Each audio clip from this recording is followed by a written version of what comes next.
আপনারা সবাই কেমন আছেন? আমি মাছ দিয়ে ঝিঙ্গা দিয়ে হালকা করে ঝোল রান্না করছি।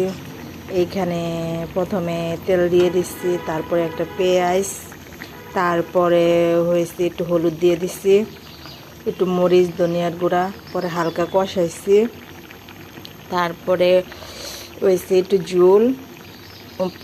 ঝোল দিয়ে তারপরে ঝিঙ্গাটি দিয়ে দিচ্ছি।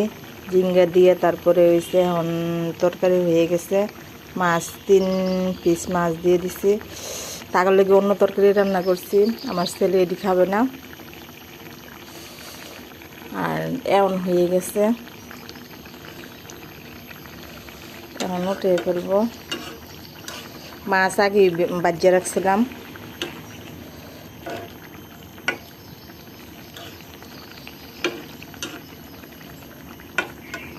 আগেই ভাজছিলাম। দেখেন তরকারিটা কেমন হয়েছে। ঝিঙ্গার মধ্যে হলুদ দিতে হয় না, আমি হলুদ দিই নাই, অল্প একটু হলুদ দিছি, অল্প 1 চিমটি হলুদ দিচ্ছি। এখন আমি অন্য একটা পাতিলে ঢেলে দিব।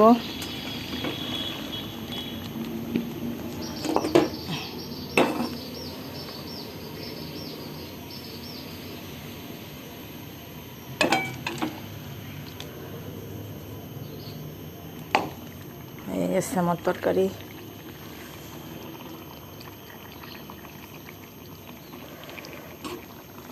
হয়ে গেছে।